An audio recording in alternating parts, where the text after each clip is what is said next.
Elle a toujours été très blonde, d'une blondeur presque argentée, irréelle, anachronique, d'une blondeur qui agit comme un signal sur certains mâles. Je l'aime.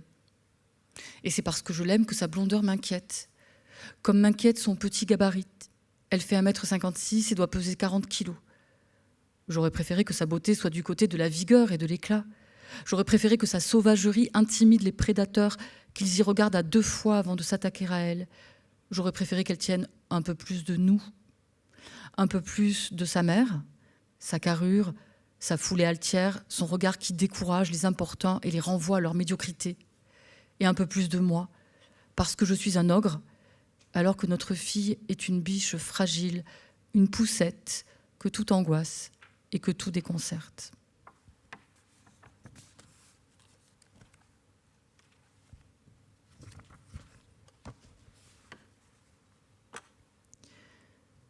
On croit parfois qu'il ne se passe rien. Je l'ai cru moi-même. J'ai cru mener une vie normale, même si secrètement je la jugeais plus réussie que la vie des autres. Vivre avec Birk et exercer mon art comblait tous mes vœux.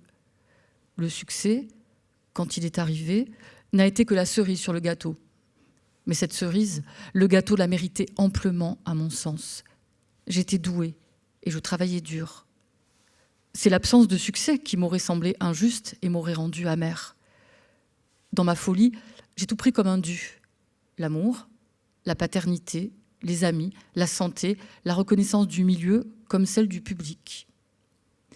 Même le caractère difficile de Birk, sa froideur, ses blocages, ses exigences, je les ai vécus comme des défis exaltants qui pimentaient notre existence et nous différenciaient des autres couples, de la morne routine dans laquelle ils finissaient tôt ou tard par se complaire.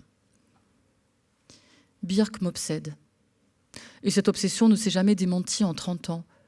J'ai beau la détester parfois, la tromper régulièrement et ne pas la comprendre vraiment, elle détient la clé de mon fonctionnement érotique tout en répondant idéalement à mes fantasmes chevaleresques. Car aimer Birk, c'est forcément se démener pour la rendre heureuse. Tant mieux. Je n'aurais pas pu être heureux moi-même avec une compagne trop facile à satisfaire. Même chose pour Miranda.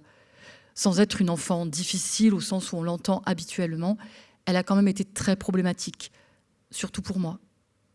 J'aurais aimé qu'elle soit plus affectueuse, plus expansive, moins refermée sur le petit mystère de son existence. Mais justement, parce que Miranda était exceptionnellement introvertie, j'ai vécu son éducation comme une aventure, une exploration, une conquête. Cette enfant si secrète, cet enfant qui ne se livrait pas, elle finirait bien par baisser la garde et par avoir avec son père une relation singulière et privilégiée. En dépit de mon amour pour elle, j'ai souvent fait passer ma fille après ma carrière, voire après mes plaisirs. Elle ne me l'a jamais reproché. Et je ne me le reproche pas non plus. Il faut un peu d'égoïsme pour être un bon parent. Rien de pire qu'une mère ou un père qui consacre sa vie entière à ses enfants au détriment de ses ambitions et de ses désirs. Je n'ai pas été un père pélican pour Miranda. Je ne me suis pas enlevé la nourriture de la bouche pour la lui donner. Mais j'aime croire que j'ai été un aigle. Un aigle établissant son nid dans les hauteurs pour soustraire son oisillon aux prédateurs.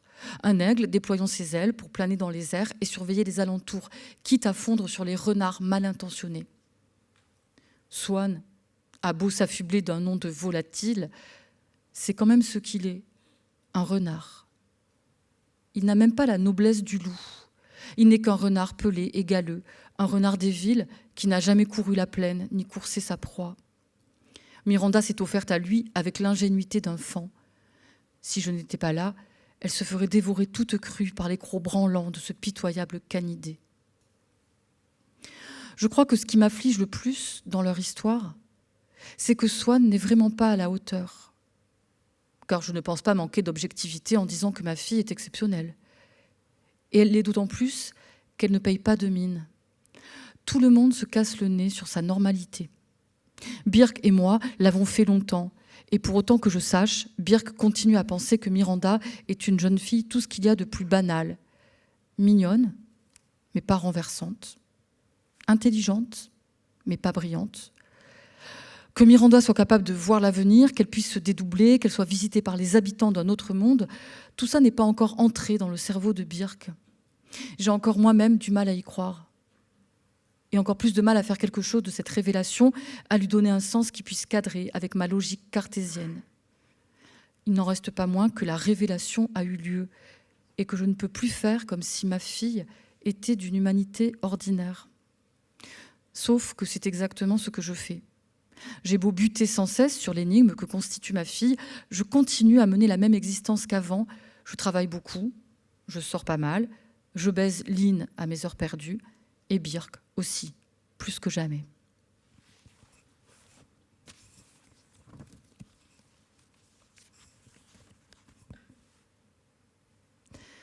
Si je veux dresser l'inventaire des rares moments où Miranda est sortie de son flegme inquiétant pour manifester une forme d'enthousiasme, je ne dois pas oublier un autre anniversaire, celui de ses 16 ans.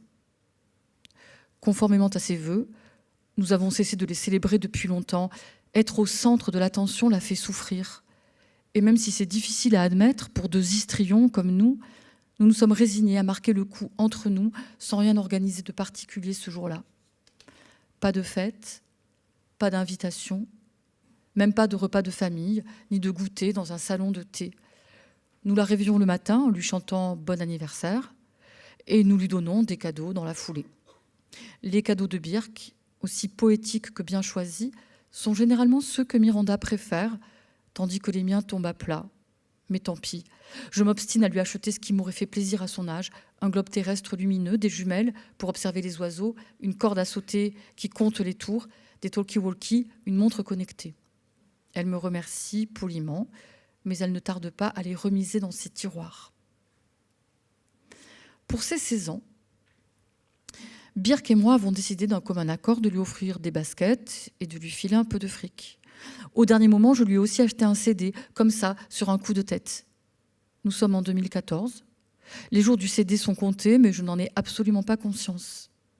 Miranda a un iPod, mais elle écoute aussi des disques sur sa propre chaîne. L'album que je lui offre, ce jour-là, c'est Lynn qui me l'a fait connaître. Thousand Forms of Fear de Sia. La musique occupe une place négligeable dans ma vie, alors que Lynn en écoute constamment, sans cesser pour autant de vaquer à ses occupations, ce que je suis incapable de faire. Ce jour-là, mon regard est attiré par la pochette de l'album, une chevelure d'un blond platine se détachant sur un fond noir, à moins qu'il ne s'agisse d'une perruque. Cette blondeur éclatante, presque artificielle, me rappelle celle de Miranda. Les gens s'étonnent souvent que nous ayons une enfant aussi blonde alors que nous sommes bruns l'un et l'autre, ce qui a le don de m'horripiler. Qu'est-ce qu'ils croient? Qu'on l'a adoptée? Ils doivent plutôt se dire que je t'ai trompée avec un Suédois. Ils n'ont jamais entendu parler de Mendel, des règles génétiques, des allèles? Jamais entendu ce mot. Pff. Comme je manipule distraitement le CD, Lynn s'enthousiasme. Tu connais Sia?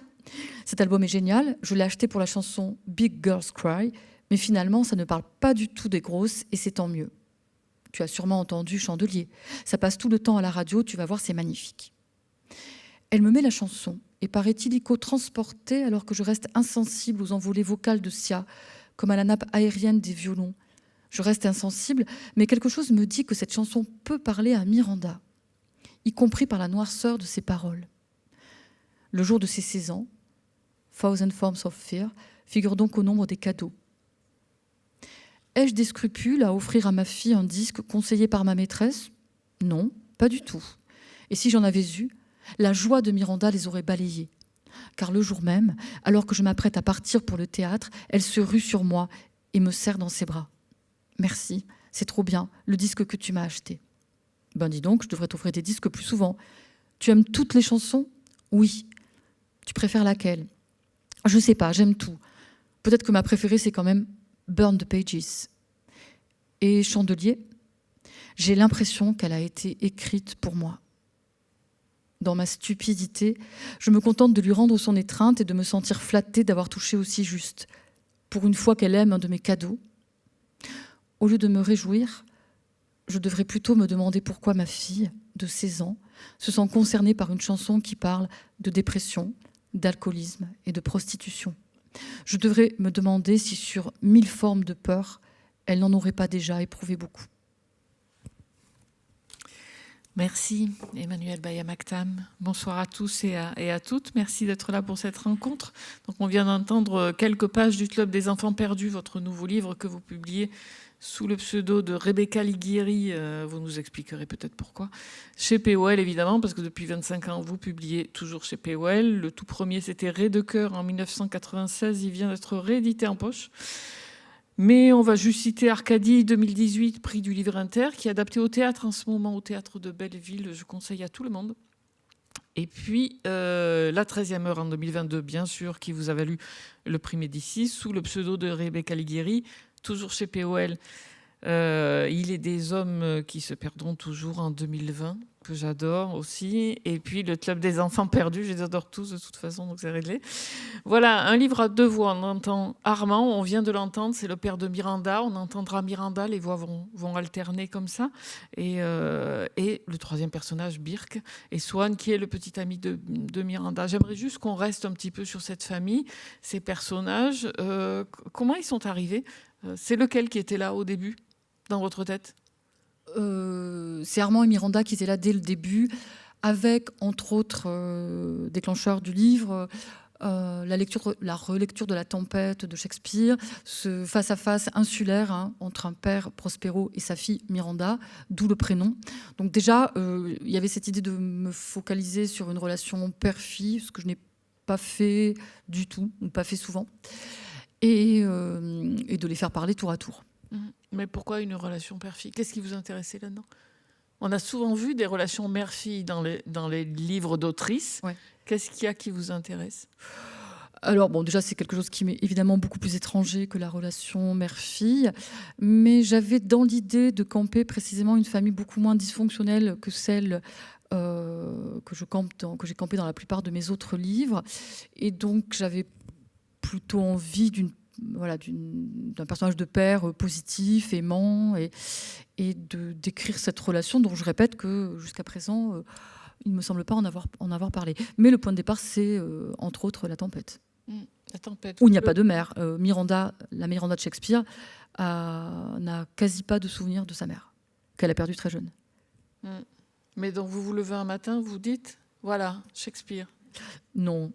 Non, Sylvie, ça n'est pas du tout comme ça que ça se passe. Mais vous le savez pourtant. Vous demandez comment ça démarrait chez vous. Non. Alors, comment ça démarre ? D'abord, il faut savoir qu'une fois un livre fini, en l'occurrence pour moi c'était La 13e heure, il y a forcément un temps de latence, de jachère, qui à mon avis est similaire chez la plupart des autrices et des auteurs, en tout cas qui est un temps entre deux livres, qui pour moi est un temps de réflexion, de documentation, de lecture, de cogitation, de cérébration, et qui est aussi un temps où on devient très poreux, en tout cas c'est comme ça pour moi, c'est comme ça que ça se passe pour moi, à tout ce qui peut se produire, à tout ce qu'on peut lire, et il y a peut-être une coïncidence, mais en tout cas j'ai relu La Tempête à ce moment-là. Mais bien évidemment ça ne suffit pas, c'est-à-dire que je suis pas partie bille en tête en me disant tu vas réécrire La Tempête, ce qui aurait été à la fois très prétentieux et très vain. Non, il y a eu aussi un constat que j'ai fait, que nous faisons tous, qui est que il y a une recrudescence des troubles psychiques chez les jeunes et chez les filles en particulier. Donc j'avais envie de parler d'une fille qui aurait à peu près l'âge des miennes et que je ferais grandir dans le récit et qui aurait à peu près 26-27 ans de nos jours. J'avais envie de parler des raisons qui font que c'est peut-être plus difficile aujourd'hui d'être jeune que ça ne l'était quand moi-même j'avais 15-20 ans. Il y a eu aussi la réécoute d'une chanson de Marvin Gaye qui s'appelle Save the Children, qui est une chanson qui date des années 70, mais qui est une chanson très prémonitoire, où il alerte sur le sort des enfants, sur le sort de la jeunesse et sur le monde dans lequel on les balance. C'est une chanson dans laquelle il y a déjà une préoccupation écologiste très forte. Et après, comment tout ça finit par nous lancer en écriture, j'en sais rien. Mais il n'y a pas qu'une mise à feu, il y en a plusieurs. Et parlez-nous un peu de cet Armand, donc un père aimant, effectivement, qui s'inquiète beaucoup pour sa fille, mais qui ne la comprend pas. Ce qui est dès le départ, on l'a entendu dans cet extrait, c'est l'incompréhension qui est au centre du livre, il me semble. Oui, c'est l'incompréhension qui est au centre du livre. Alors, incompréhension générationnelle, ça c'est clairement un des thèmes structurants du récit, mais finalement, incompréhension Voilà, est-ce qu'on comprend les êtres qui nous entourent, quand bien même on les aime? C'est vraiment le Club des enfants perdus, c'est vraiment le roman de l'impuissance de l'amour. Et avec Armand, j'ai eu le sentiment, je vous répète, d'imaginer, d'écrire et de faire parler un bon père. Et puis, le livre ayant paru il y a maintenant plusieurs semaines, j'ai des premiers retours de lectrices et de lecteurs, et je vois bien que il est plus ambivalent que ce que je pensais, puisque voilà, je vois venir à moi des lectrices et des lecteurs qui me disent qu'ils le trouvent quasi maltraitant, cruel, d'un égoïsme rédhibitoire, voire quasi incestueux, alors ce qui ne correspond pas du tout, mais alors vraiment pas du tout à mes intentions.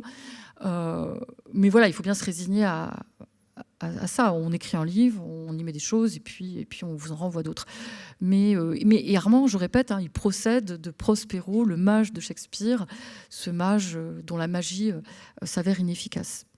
Et comment ça se construit, ces personnages? Parce qu'à mesure, évidemment, c'est un livre qui fait 500 pages, je crois, ou plus. Petit à petit, on ne peut pas raconter tout ce qui va se passer, c'est pas possible. Pour ceux qui ne l'ont pas lu, il faut le lire, mais on va petit à petit découvrir l'épaisseur des personnages et se rendre compte que chacun a des secrets pour les autres, qu'ils ont des choses... Birk, on va en parler, c'est un personnage magnifique. On va se rendre compte très très tard dans le roman ce qu'elle a vécu étant enfant et ado. Et ça, comment on le met ensemble quand on écrit? Comment ça se construit? Alors déjà, ça se construit. C'est-à-dire que autant dans les romans que j'écris et publie sous mon nom, je ne construis pas. Je pars avec 3 fois rien et je vois où ça me mène. Autant les romans que j'écris et publie en sachant dès le début que ce sera publié sous mon pseudonyme de Rebecca Alighieri, j'en ai quand même la structure. Donc là, je voulais vraiment 2 parties symétriques. Alors, je suis pas arrivée à créer vraiment un effet de miroir parfait. C'est-à-dire que j'aurais voulu écrire une première partie, faire parler Armand dans une deuxième partie et revisiter exactement les mêmes épisodes dans la deuxième avec le filtre de Miranda. Mais je pense que ça aurait été fastidieux. Donc je le fais sur quelques épisodes, mais pas de façon systématique. Ça aurait été artificiel et fastidieux. Mais il y avait vraiment cette idée d'une espèce de twist central, mais un peu comme dans Rebecca de Daphné du Maurier, à qui je dois mon pseudonyme et qui est vraiment pour moi un modèle romanesque. Dans Rebecca de Daphné du Maurier, ceux qui l'ont lu se rappellent, il y a toute une première partie où on pense que Rebecca, la femme décédée du mari de la narratrice, est une espèce de parangon de qualité, et puis désolée pour ceux qui ne l'ont pas lu, parce que je vais spoiler. Et puis, deuxième partie, on se rend compte qu'en fait, c'est une garce perverse et que son mari l'a haï et qu'en fait, il l'a assassinée. Bon, là, c'est mort, ne lisez plus Rebecca. Mais en tout cas, cette idée vraiment, j'espère qu'entre la première et la deuxième partie, il y a une espèce de coup de théâtre, sachant qu'en plus, ce roman doit beaucoup au théâtre, et que, après avoir vu Miranda comme la voit Armand, comme une petite créature falote, insignifiante, presque décevante, on la voit ensuite dotée de pouvoir, d'une très très forte personnalité, et surtout on voit bien à quel point elle est sous couverture, c'est-à-dire que sa timidité, son caractère introverti, sa réserve sont une façon pour elle de mener une vie très libre. Parlez-nous justement alors de cette Miranda et de ses super pouvoirs. J'allais y arriver, effectivement. Il y a une dose de surnaturel ou de paranormal. Je ne sais pas comment vous le définissez. Non, moi je ne fais pas de distinction. Je parle de merveilleux, de surnaturel, de paranormal et même de fantastique, avec l'idée d'être en porte-à-faux pour ce livre aussi, par rapport à une littérature du quotidien, de la réalité et de la vraisemblance. Le Club des enfants perdus est invraisemblable par moments, je l'assume, même si, une fois de plus, les premiers retours que j'ai de lectrices et de lecteurs me montrent que nous vivons des temps tellement rationnels que pour certains qui ont lu le livre, il est impossible d'adhérer à cette idée d'une Miranda qui serait télépathe, qui serait zoomorphe et qui voyagerait dans le temps. Donc, il rationalise, pas tous mes lecteurs, ni toutes mes lectrices, mais beaucoup, en pensant que c'est une métaphore, ou alors que c'est un des troubles psychiques de Miranda que de se croire doté de ses pouvoirs. Mais moi, un autre des points de départ du livre, quand j'ai commencé à écrire Le Club des enfants perdus, c'était vraiment... Alors, d'abord, en ayant vaguement à l'esprit d'écrire un roman gothique, donc de me situer du côté des manoirs hantés, des apparitions fantomatiques, des secrets. Bon, c'est pas tout à fait ce que j'ai fait, hein. En tout cas, le décor du Club des Enfants Perdus ne relève pas du cahier des charges du roman gothique, mais je voulais, comme les auteurs de romans gothiques, être en réaction par rapport à une espèce d'hyper-rationalité, de pragmatisme et de matérialisme des temps que nous vivons, qui, moi, me semble assez dommageable. Donc finalement, le pseudo de Rebecca Alighieri, il vous sert à ça, à tester des écritures, parce que vous êtes plutôt parti sur le polar au départ. Oui, le pseudonyme au départ, en 2013, quand j'ai fait paraître Husband avec ce pseudonyme, c'était d'abord parce que je pensais que personne ne ferait le lien entre Rebecca Alighieri et Emmanuel Baya-Mactam. Donc ça a eu sur moi un effet très désinhibant, hein, d'écrire ce livre qui relevait presque du polar, un polar sans enquête policière, mais un polar quand même. Et ensuite, la liberté que je m'étais donnée avec cette écriture sous pseudonyme, je l'ai gardée, quel que soit le livre que j'écrivais. Mais c'est vrai que le saut dans le surnaturel, le merveilleux, le féerique et la magie, je ne suis pas sûre que je me le serais autorisé avec mon vrai nom. Donc ça a encore un peu de sens de publier avec ce pseudonyme. Mais qu'est-ce qui vous tentait là-dedans ? Je viens de vous l'expliquer, me semble-t-il. Alors déjà, ce que je vous disais, une espèce de réaction à une rationalité qui me semble être parfois un moyen d'oppression. Enfin, au nom de la raison, il me semble qu'on nous fait avaler pas mal de couleuvres. Donc, il y avait une forme de réaction. Et puis, dans la mesure où on suit Miranda de sa naissance à son entrée dans l'âge adulte, et dans la mesure où Armand d'abord, Miranda ensuite parle beaucoup de l'enfance, j'avais envie de revenir à cette espèce de magie de l'enfance, enfin, quand elle se passe à peu près normalement, enfin, ce moment où on est de plein pied avec la féerie et où on n'a pas de doute sur l'existence d'un autre monde, de réalités parallèles, d'amis imaginaires, des elfes, des fées, des vouivres, que sais-je. Et donc j'ai fait appel, alors, d'une part, effectivement, à ma propre enfance, et aussi à tous les contes, toutes les légendes et tous les mythes dont je me nourrissais enfant. Donc là, dans le Club des Enfants Perdus, il y a des contes d'Andersen, il y a Alice au Pays des Merveilles de l'autre côté du miroir, il y a des séries, il y a la féerie qu'on trouve aussi dans les pièces de Shakespeare. Et j'ai brassé tout ça et ça fait une espèce de potion que j'espère magique. Et elle, quel rapport elle avait avec ses super pouvoirs ? C'est pas forcément évident pour elle. Non, bien sûr. Un très beau personnage. Ouais. Alors, dans un premier temps, dans l'enfance, elle a cette forme de foi, peut-être naïve, dans l'existence de la magie, de la féerie, etc. Et l'autre monde dans lequel elle va et vient, et dans lequel elle se réfugie souvent, c'est plutôt une force pour elle, c'est plutôt un endroit où elle vit avec plus d'intensité, où elle se protège du monde des adultes et des rigueurs du monde social. Et puis, plus elle avance en âge et à l'adolescence, en fait, ses pouvoirs deviennent un fardeau parce que, entre autres pouvoirs, elle a celui d'être donc télépathe ou hyper empathique et elle est hyper connectée, quasi en permanence, avec d'autres, et en particulier avec la souffrance de ceux qui vivent dans des pays en guerre, de ceux qui sont très malades, de ceux qui sont persécutés. Elle est en connexion aussi, elle peut entrer dans la peau inversement des bourreaux. Et cette empathie, qui me semble être indispensable, hein, on a besoin d'empathie, est excessive. Et ce qui la mine, ce qui l'empêche d'être pleinement heureuse, alors qu'elle grandit dans un milieu plutôt privilégié, elle n'a manqué de rien, c'est ce sentiment, cette connexion, pour moi surnaturelle, à la souffrance du vivant, humain et non humain, et cette hypersensibilité à tout ce qui dysfonctionne dans le monde. Et donc, les pouvoirs qui, au départ, l'aidaient à vivre vont, au contraire, précipiter sa perte. Elle est un peu écrasée par le malheur de tout le monde. Parlez-nous de son petit ami, Swan. Swan, il est d'abord vu par Armand, donc dans la première partie. Et Armand, c'est là où c'est vraiment un père de comédie, hein, une espèce de barbon molièresque ou qu'on aurait pu trouver aussi chez Marivaux. C'est que bien évidemment, il trouve que le petit ami de sa fille ne lui arrive pas à la cheville et il l'affuble de tous les défauts, d'autant que Swann est aspirant comédien et que Armand est très sévère avec ceux qui, à ses yeux, sont médiocres en matière de théâtre.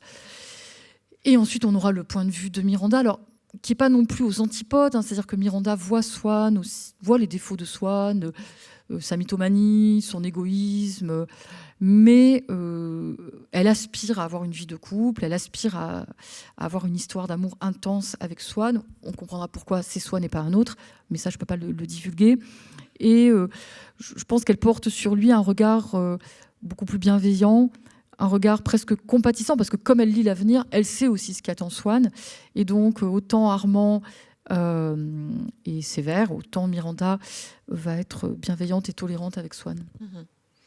Et Birk, la mère de Miranda, vous parliez des familles dysfonctionnelles. La dysfonctionnalité, elle est peut-être de son côté à elle. On a l'impression d'un rendez-vous manqué, enfin de deux femmes qui se connaissent pas, qui se rencontrent pas. Oui, alors Birk, donc la femme d'Armand, elle est d'origine allemande, elle vient de Berlin et elle a accepté d'avoir un enfant, mais c'est vraiment parce que Armand le souhaitait. Elle n'avait pas vraiment envie de procréer. Et en fait, donc ils ont ce bébé. Et l'amour ne vient jamais. C'est-à-dire que Birk, elle aimerait aimer Miranda, enfin, bien sûr, mais l'amour, ça ne se commande pas. Et elle n'aura jamais pour Miranda d'amour, maternel ou pas. Elle la respecte, elle l'élève de façon très consciencieuse, elle respecte son intégrité, elle s'occupe de son bien-être et de son développement émotionnel et physique, mais il n'y a pas d'amour. Enfin, ou peu, ou pas. Enfin, bref, à mon avis, pas. Mais ça ne fait pas pour autant d'elle une mauvaise mère, d'autant que Miranda, qui est très lucide, elle a de l'admiration et une forme d'amour pour cette mère froide, distante. Voilà, effectivement, il y a une sorte de rendez-vous manqué. Ouais. Pourquoi ça vous intéressait, ce sujet d'une mère qui n'aime pas son enfant ? Voilà, ça m'intéresse, c'est comme ça. C'est comme ça. Bon. Vous nous lisez un autre extrait ? Oui, bien sûr.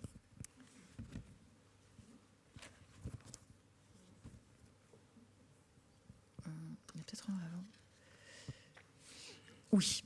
C'est Miranda qui parle. C'est Miranda qui parle. Page 302. Oui, pardon, excuse-moi. Oui, excusez-moi. Lecture 2. Page 302. Donc là, c'est la partie Miranda. Les moments heureux de ma vie se comptent sur les doigts d'une main. Je parle des moments vraiment heureux, d'un bonheur absolu, sans nuage. J'aurais dû le connaître, pourtant, ce bonheur absolu, entouré que j'étais d'adultes aimants et respectueux de mon enfance.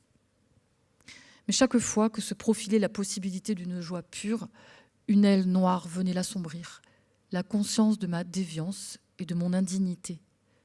Et quand je n'étais pas rattrapée par l'aile noire, j'étais brusquement accablée par le malheur du monde, la somme indistincte de toutes les souffrances, ici et ailleurs, aujourd'hui, hier, demain, êtres humains, animaux, végétaux.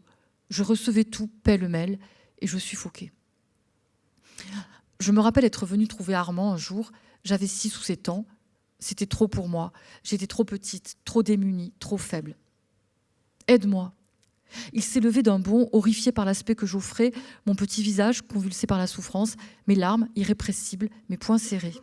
« Qu'est-ce qu'il y a, mon bébé ? Dis-le à ton papa. » J'aurais bien aimé. Mais que lui dire exactement ?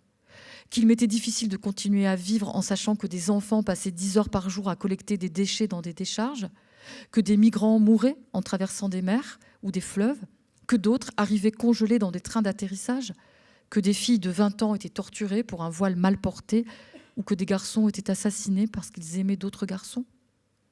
Il m'aurait demandé d'où je tenais ces informations terrifiantes et j'aurais été bien en peine de lui répondre. J'aurais pu lui parler aussi de la souffrance animale, car elle m'affectait autant que la souffrance humaine. Que des poules passent leur vie dans une cage format A3, que des saumons d'élevage s'étouffent dans leur déjection, que des oies soient gavées à mort, que des bêtes soient abattues sans avoir jamais connu l'herbe fraîche ni la lumière du jour. voilà qui me désespérait autant que le sort des minorités. Aide-moi. Armand m'a prise dans ses bras, m'a bercée longuement, chuchotant des mots rassurants à mon oreille. Les boutons de sa chemise frottaient désagréablement contre la chair tendre de ma joue et je me suis raidie. Mais j'ai senti sa volonté éperdue de me réconforter et j'ai puisé dans cette sensation la force de supporter son étreinte intempestive. C'était bon pour cette fois. La vague avait déferlé sans m'emporter. Armand n'avait rien compris, mais à 7 ans, je savais déjà que j'étais vouée à l'incompréhension. J'étais une âme en peine et la vie était une épreuve, sauf à de rares instants de synchronie avec le monde. Comme ce jour-là, sur une plage bretonne, une longue plage au sable moiré par la marée. Il faisait beau, mais frais. Birk était la seule à s'être risquée à l'eau comme elle le faisait par tous les temps. Alors qu'elle revenait vers nous en courant presque, Armand a eu un grognement de plaisir et un regard de connivence à mon intention, comme s'il voulait me prendre à témoin de la beauté de sa femme. Mais en quoi étais-je concernée par cette beauté décourageante, ces longues cuisses que le froid piquetait de rose, la lourde chevelure noire qu'elle avait sommairement tressée avant le bain et le brun, presque doré de ses yeux, quand elle les levait vers le soleil. Je ne sais pas jusqu'où je dois aller. Pardon. On a dit jusqu'à 308, mais... Ah oui, d'accord. Okay. Non, très bien. Je me suis rencognée sur ma serviette, en serrant très fort mes genoux entre mes bras, dans l'espoir d'échapper au sable qui me fouettait au gré des rafales de vent. Le contact des grains de sable m'était extrêmement désagréable, comme tout ce qui était grenu, faisait saillie, grumeaux. Voir tant de sable autour de moi me paniquait. À la plage, je vivais dans la hantise d'en avaler, ce qui rendait évidemment impossible le plaisir et la détente. Ce jour-là, le vent a fini par faiblir et je me suis un peu décoquillée. Un petit crabe s'était aventuré sur ma serviette et je l'ai observé sans bouger. Des cris ont attiré mon attention. Des cris d'oiseaux, dans le ciel exceptionnellement dégagé, après des journées de pluie qui nous avaient confinés dans notre longère de location. Des journées que mes parents et leurs amis avaient passées à manger et à boire surtout, tout en fulminant contre cette météo épouvantable. Je sentais leur soulagement d'être enfin nus au soleil, je sentais la décontraction de leur corps et, en dépit de la contraction du mien, je me suis laissée un peu gagner par leur volupté. Les oiseaux continuaient à tournoyer dans le ciel, se pourchassant à grands cris stridents. « C'est quoi, papa, ces oiseaux ?»« Des martinets. »« Comme le fouet ?»« Comment ça, comme le fouet ? D'où tu connais le martinet, toi ? » ?»« Il y en a un dans le placard. »« Ici ? Non, à Ivry. »« Pardon, dans quel placard ?» Mes parents me regardaient avec effarement, comme s'ils ignoraient totalement l'existence d'un fouet aux longues lanières de cuir, lové sous des piles de draps dans l'armoire du salon. « Miranda, on n'a jamais eu de martinet. Et comment tu sais que ça s'appelle un martinet, d'abord ? » Aujourd'hui encore, je ne sais pas ce que faisait ce fouet chez mes parents. Récemment, je me suis demandé s'il ne s'agissait pas d'un accessoire érotique, mais leur stupéfaction avait l'air sincère. À notre retour de Bretagne, je suis allée vérifier s'il était toujours là, mais il s'était volatilisé. Ne restait que sa trace, en creux, encore bien nette sur le lin d'une housse de couette. J'ai envoyé mes doigts à la rencontre de l'objet disparu et j'en ai perçu la vibration fugitive. Et surtout, je l'ai senti flageller des chairs tendres. J'ai entendu les cris de douleur provoqués par la morsure du cuir. Ce jour-là, en Bretagne, j'ai fait comme d'habitude dès qu'il s'agissait de protéger mon savoir occulte. J'ai haussé les épaules et marmonné n'importe quoi, comptant sur le peu d'intérêt que j'inspirais à mes parents. Et ça a marché. Armand a continué à essuyer vigoureusement les épaules trempées de Birk et ils ont oublié mon existence. J'en ai profité pour m'absorber complètement dans le vol des martinets et la stridence de leurs cris. « Pourquoi vous criez ?» Je n'ai pas posé ma question à haute voix, bien sûr, me contentant de l'envoyer dans l'air comme un trait aussi invisible qu'inaudible. Et la réponse m'est arrivée par la même voix, une réponse qui m'a pleinement satisfaite. Pour rien, cette ronde, ce tournoiement frénétique. Pour rien, ces cris impérieux, ou juste pour la joie, cette joie que j'avais tant de mal à éprouver pour mon compte, alors même que j'étais censée vivre l'âge de l'insouciance. Je plissais les yeux dans le soleil, tâchant de suivre les martinets dans leur virevolte et leur looping, quand j'ai été projetée dans l'azur. L'instant d'avant, j'étais assis sur ma serviette, un drap de plage moelleux, et l'instant d'après, j'étais moi-même un oiseau lancé à la poursuite de ses congénères, ivre de mon propre cri, grisée des bleus de la mer et du ciel, infléchissant ma trajectoire en fonction des bourrasques et des courants d'air chaud, filant vers l'horizon, puis obliquant vers la plage, dans le pur plaisir d'être moi, tout en étant les autres. La flèche compacte de leurs petits corps, le sifflet aigu de leurs cris, la faucille noire de leurs ailes, la synchronisation parfaite de leurs brusques changements de cap. Ça n'a sans doute duré qu'un instant. Mais quand j'ai réintégré mon corps de petite fille, j'étais heureuse. Et cette joie allait subsister jusqu'au soir. Parce que je venais de trouver une autre façon d'être moi. Même si je n'ai jamais pleinement maîtrisé cette compétence, il m'est souvent arrivé par la suite de me métamorphoser, en oiseau toujours. C'est avec eux que j'ai tissé les relations les plus étroites. D'autres espèces me fascinaient, les félins ou les cétacés par exemple. Mais en dépit de mes tentatives pour entrer en eux, je suis restée moi. Heureusement. Heureusement que j'ai eu cet exutoire de la métamorphose, même si je n'ai jamais pu choisir ni mon moment, ni mon espèce. Je ne choisissais pas, mais la métamorphose tombait toujours à pic, quand j'étais particulièrement perturbée, quand j'avais besoin d'échapper à une situation difficile ou de recharger mon organisme en joie animale. Merci. Est-ce qu'on doit y voir une métaphore de la romancière ? Là encore,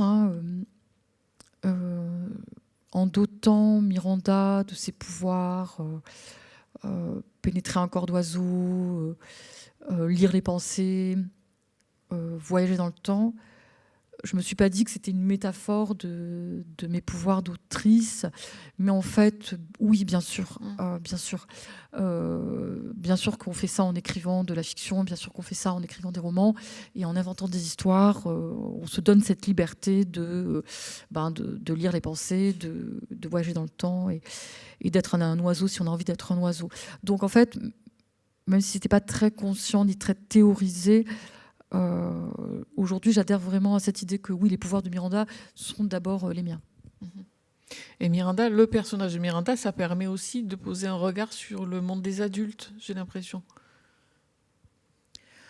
Alors oui, ça n'est pas la première fois. J'ai souvent des personnages d'enfants ou d'adolescents ou de très jeunes filles ou de très jeunes garçons regardant le monde des adultes avec beaucoup de lucidité, de causticité, de radicalité. Et oui, c'est le cas ici, sauf que, contrairement à beaucoup de mes personnages dans d'autres romans, Miranda trouve enviable la vie que mènent ses parents. Ils ont réussi professionnellement, ils ont réussi leur vie amoureuse, ils ont réussi leur vie sociale. Donc autant dans d'autres de mes livres, les enfants ne veulent pas grandir parce que la vie des adultes leur paraît médiocre, autant là au contraire, Miranda admire ses parents et les trouve flamboyants. Pourquoi vous avez choisi des comédiens ? Alors d'abord parce que donc La Tempête de Shakespeare, mais je ne vais pas trop y insister, et aussi parce que moi j'ai beaucoup de mal à décrire le monde du travail. Et là, le théâtre, alors c'est du travail, mais c'est quand même aussi de l'art, de la création. Et comme depuis quelques années, j'écris moi-même pour le théâtre et que ça m'a amené à mettre un pied dans cet univers, parce que le théâtre, c'est vraiment une aventure collective. Autant l'écriture de romans, c'est une expérience très solitaire et dans laquelle la solitude est souhaitable. Autant, pour moi, l'écriture de pièces de théâtre, c'est du collectif. C'est-à-dire que je soumets un premier texte à des comédiens, des comédiennes, un metteur en scène, et il y a une espèce de va-et-vient très fécond qui se fait. Et ensuite, j'assiste aux premières lectures, aux premières répétitions, et j'ai intégré ce petit bagage théâtral dans l'écriture du Club des Enfants Perdus. Et puis, ça me permettait aussi de revisiter des textes que j'aime, Lorenzaccio, Phèdre, entre autres. Et on voit arriver dans ce texte, enfin dans le passage que vous avez lu, mais je crois que c'est de plus en plus dans votre travail, des thématiques contemporaines, la souffrance animale, la guerre, voilà. Il me semble que c'est de plus en plus présent dans votre travail. Oui. Autant, je pense que le premier roman que j'ai publié il y a déjà très longtemps, je le voulais dans une forme d'irréalité, et je voulais même j'avais inventé un pays, on savait pas trop à quelle époque ça se passait. autant plus j'avance, plus j'écris et plus j'ai envie d'un ancrage très contemporain et de faire écho à des inquiétudes et à des colères qui sont les nôtres et de peut-être un peu de métaboliser des angoisses et des colères que nous avons. Mais c'était pas là au début. Mais c'est de plus en plus présent dans mes livres. Vous avez raison. Parce que c'est sans doute le carburant entre autres, de mon écriture. Et votre écriture, justement, parlons-en, parce que vous avez dit, Rebecca Alighieri, c'est pas tout à fait la même chose que quand j'écris chez Baya Mactam. En même temps, on a l'impression que les deux se rejoignent avec ce livre. C'est moins marqué, peut-être, la différence que quand on lit les premiers Rebecca Alighieri. Oui. Alors, j'alterne systématiquement depuis 2013 un Alighieri, un Baya Mac, un Alighieri, un Baya Mac. Et c'est vrai que j'ai l'impression d'une contamination d'une écriture par l'autre, mais plutôt au bon sens du terme. C'est-à-dire que quand j'ai créé Alighieri, parce que j'ai vraiment le sentiment d'avoir inventé quasi un autre personnage, j'avais aussi comme objectif d'avoir une écriture plus accessible et de m'inscrire dans une littérature plus populaire. Parce que c'était quand même... ça m'était insupportable de me dire que mes lectrices et mes lecteurs étaient des gens comme moi, des enseignants, des documentalistes, des journalistes, d'autres autrices, d'autres auteurs. Je voulais toucher des gens pour qui la lecture ne va pas de soi, pour qui la littérature, là encore, est un domaine un peu étranger. Et donc, si jamais il se passe ce que vous décrivez, à savoir, ce que je pense aussi, que les deux écritures vont fusionner, je pense que c'est pour le meilleur. C'est-à-dire que mon écriture sera peut-être un peu moins sophistiquée que quand je publie sous mon nom, et peut-être toutefois, j'arrive pas bien à dire les choses, mais je pense que la liberté que je me suis donnée avec ce pseudonyme de Alighieri, elle a profité à ce que j'écrivais, même quand je n'écris pas sous pseudonyme. Et à tel point que pour ce livre-ci, dont je pense qu'il commence vraiment comme un Alighieri, mais qui se termine peut-être un peu comme un Baya Mac, je me suis demandé sous quel nom j'allais le publier. Et en même temps, comme il y avait ce saut dans le merveilleux, le surnaturel, et comme par ailleurs, quand j'écris sous mon nom, ma phrase, elle est très...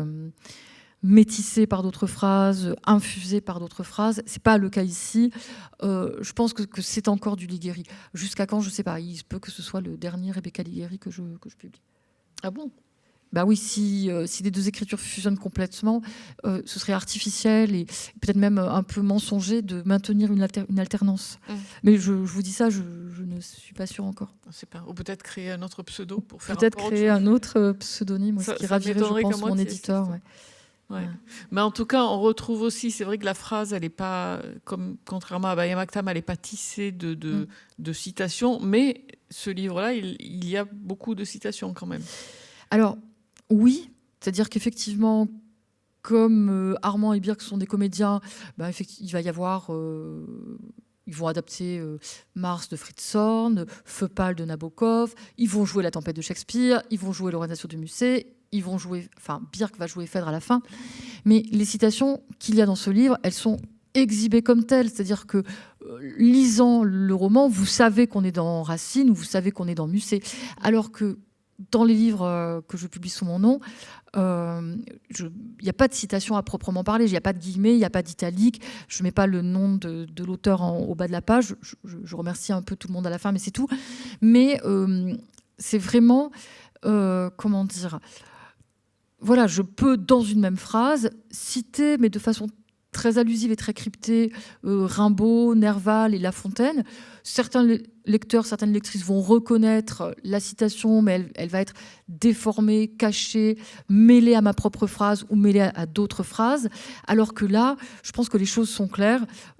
Quand il y a citation, elle est assumée par Armand, Birk ou Miranda, mais le doute n'est pas permis, et surtout la citation n'est pas mêlée à ma propre prose. Oh oui, bien sûr. D'accord. Mais on retrouve aussi le plaisir à mélanger différents genres de culture, on va dire, avec Oui. voilà, les chansons pop dont vous nous avez parlé. Et Mars de Frizorn, magnifique texte sur le désespoir d'un jeune homme. Oui, alors ça, je pense que c'est vraiment quelque chose que je fais de façon quasi systématique, de créer comme ça une espèce de bigarrure, une rupture, un mélange de registres. Et dans le Club des enfants perdus, il va y avoir des passages très crus, il va y avoir des dialogues quand Swan et Miranda parlent, je m'efforce de les faire parler comme des garçons et des filles de leur génération et de leur milieu. Et puis par ailleurs, effectivement, il va y avoir des références à la haute culture, à des livres cultes comme Mars, ou à des œuvres patrimoniales comme Phèdre ou comme Lorenzaccio. Et de cette friction, me semble-t-il, peut naître une forme d'émotion ou de beauté. Et quand vous choisissez les chanteurs et chanteuses qui vont se trouver là, vous avez un petit corpus ou comment ça se passe ? Alors là, comme le Club des enfants perdus, je pense ne rien spoiler en disant que c'est le Club des 27, se sont imposés Kurt Cobain et Amy Winehouse, beaucoup plus que Jim Morrison ou Janis Joplin, qui m'intéresse moins. Là, voilà, il faut être honnête avec ses goûts. Et donc voilà, je fais intervenir du Kurt Cobain et du Amy Winehouse. Et puis il se trouve que oui, la chanson de Sia, sur laquelle j'ai lu un passage, comment ça se choisit ? C'est ce que je vous disais tout à l'heure. Il y a ce moment où on commence à réfléchir, on prend des notes. Tout ce qu'on va entendre, lire, voir à ce moment-là peut ou pas nourrir le livre. Et la sélection se fait en écrivant. Mais en tout cas, la pop culture dans le Club des enfants perdus, elle est très importante. Avec Amy Winehouse en particulier, Kurt Cobain et Sia. Et le Club des 27, racontez-nous. Alors le Club des 27... c'est drôle parce que mon éditeur, Frédéric Boyer, croyait que c'était une invention de ma part, le Club des 27, alors qu'en fait, moi, ça me semblait assez notoire. C'est un club... ça n'est pas un club en réalité. C'est sous cette appellation qu'on regroupe des artistes qui sont morts à 27 ans. Donc Basquiat, Cobain, Winehouse, Joplin, Morrison, Mike Brandt, qu'on oublie un peu souvent. Je ne sais pas pourquoi. Un peu trop souvent. Et alors, en fait, il n'y a pas du tout de surmortalité à l'âge de 27 ans. C'est vraiment un effet d'optique dû à la célébrité de ces artistes. Et du coup, j'ai développé toute une espèce de théorie. C'est Miranda, d'ailleurs, qui la développe. Elle est persuadée d'appartenir à ce club. Et surtout que tous sont morts, qu'ils se soient suicidés ou qu'ils soient morts d'overdose, puisque c'est en général... sont en général des morts violentes. Ils se sont suicidés, selon elle, parce qu'ils étaient comme elle. Hypersensible et trop empathique. Et alors, autre déclencheur, autre point de départ, autre élément qui est venu inséminer l'écriture, la lettre d'adieu de Kurt Cobain, qui est une très belle lettre, et dans laquelle il l'adresse à un ami imaginaire, et il dit qu'il meurt d'éprouver pour l'humanité trop d'empathie, trop de culpabilité, et d'éprouver à la fois un mélange d'amour, de compassion, et puis de mépris et de dégoût. Et c'est ce que vit Miranda, qui éprouve de la compassion pour les victimes, de l'amour pour les gens aimables, et puis du dégoût, de la répulsion et de la haine pour tous ceux et celles qui se rangeraient plutôt dans le camp des bourreaux. Donc cette lettre, dont je fais figurer une phrase ou deux dans le roman, elle a été très importante dans l'écriture du roman. Vous nous lisez un dernier extrait ? Oui. C'est Miranda, toujours qui parle, et c'est page 396.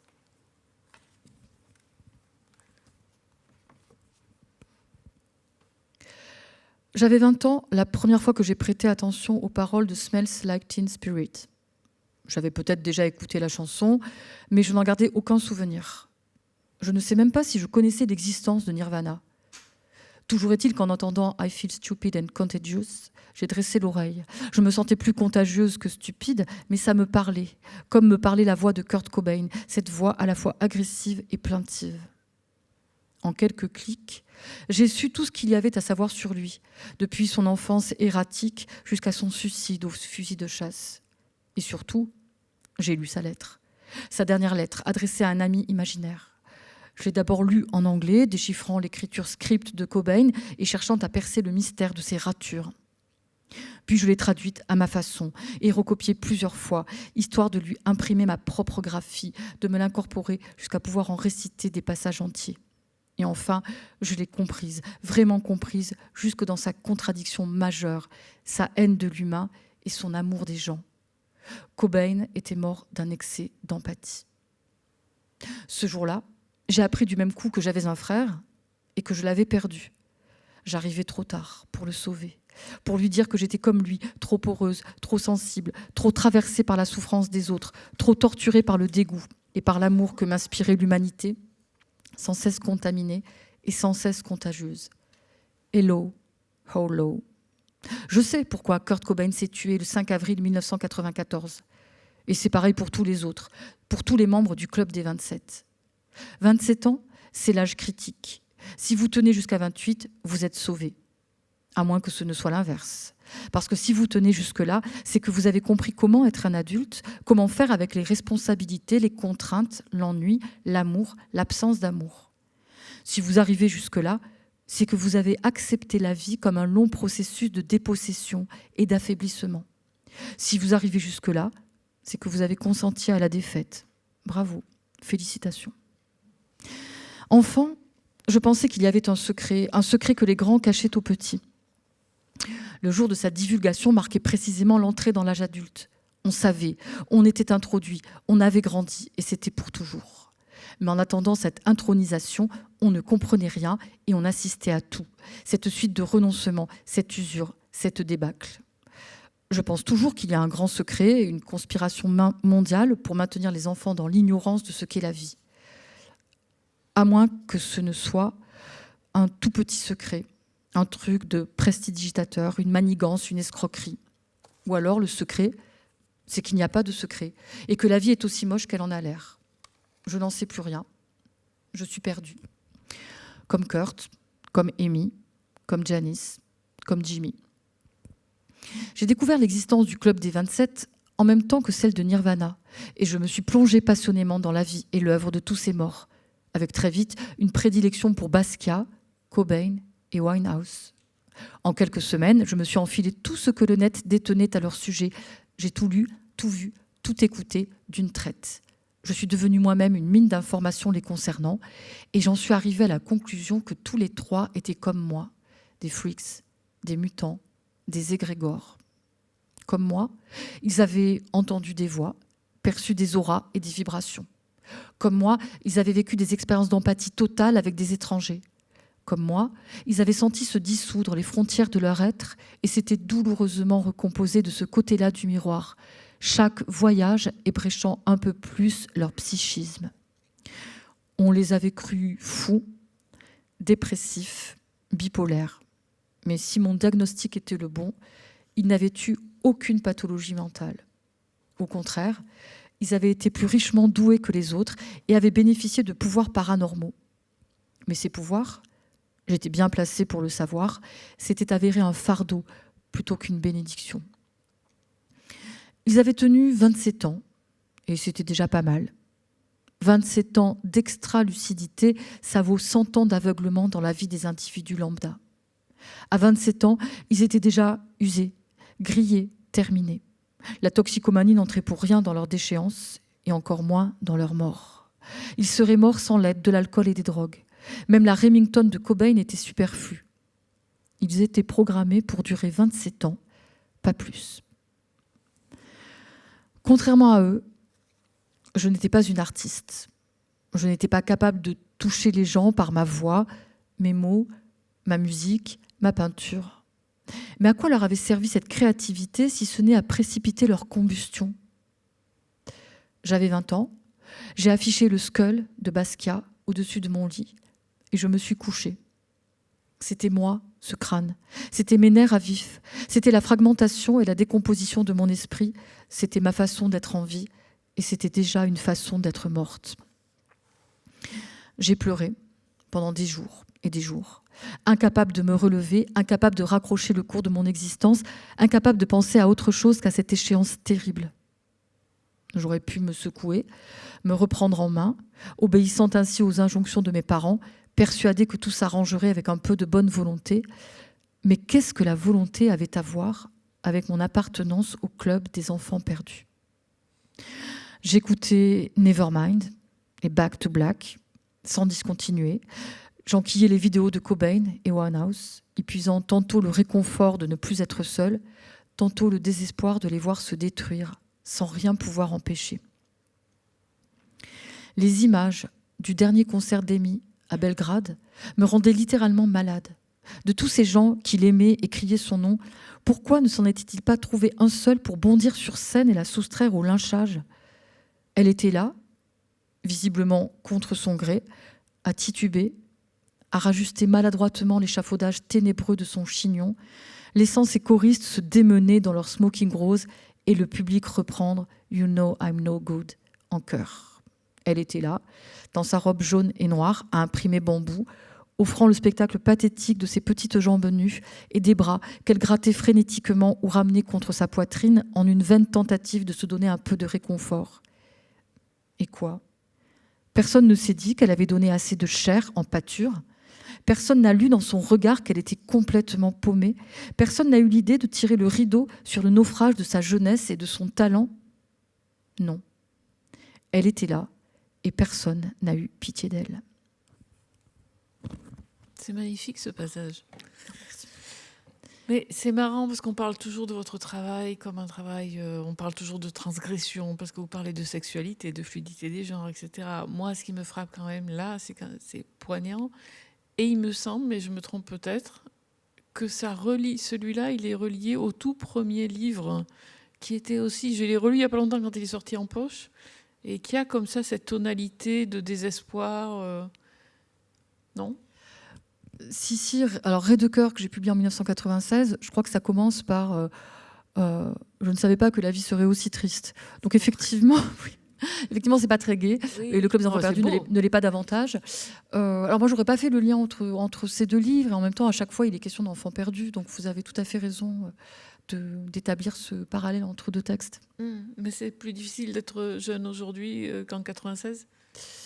Alors, c'est souvent difficile d'être jeune. Bon, ça l'était pour moi, évidemment, et comme j'imagine 90% des gens qui sont là.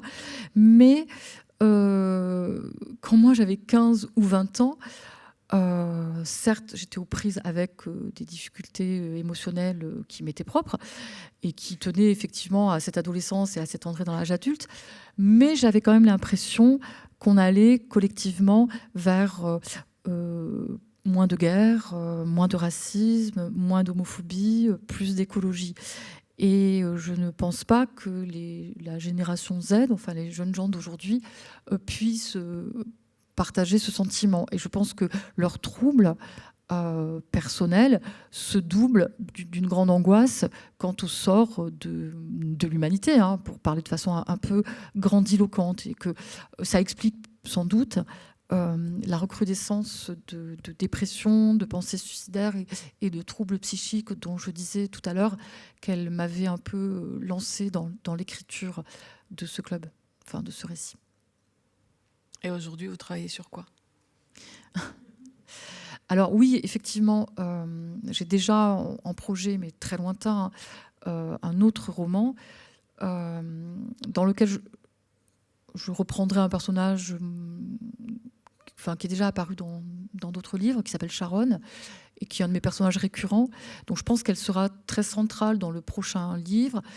Et je pense que Baudelaire ne le sera pas moins. Donc finalement, je creuse la même ornière depuis longtemps. Et voilà, ce livre-là, je pense, aura à voir avec Baudelaire et avec Sharon. Et vous reprenez souvent les mêmes personnages. Ça, c'est une caractéristique de votre travail ? Alors, je ne l'ai jamais fait dans les Liguieri, mais effectivement dans les autres livres. Oui, j'ai des personnages, Daniel, Nelly, Sharon, Arcadie, qui sont des personnages récurrents que je reprends de livre en livre. Alors, en les plaçant dans des configurations géographiques, familiales, sociales différentes, mais en en conservant quand même des invariants, le même aspect physique, à peu près le même caractère, parce que ce sont des personnages dont j'ai l'impression que j'en ai pas forcément épuisé la richesse et la complexité. Donc oui, je fais ça, parfois. C'est le club des enfants de Bayamaktam Liguiri. Voilà. Oui, il y a un club, incontestablement. Bon, merci Rebecca Liguiri, Merci Emmanuel Bayamaktam. Merci à vous pour votre écoute. Donc, le fan club de Rebecca Liguiri. Vous pouvez vous procurer un exemplaire, si vous voulez, à la librairie qui est juste en face. Et Emmanuel Bayamaktam se fera un plaisir de le signer. Et si vous avez des questions à lui poser, dans 5 minutes, elle sera dans le hall de merci d'être la Maison de la Poésie. Ouais. Merci à tous.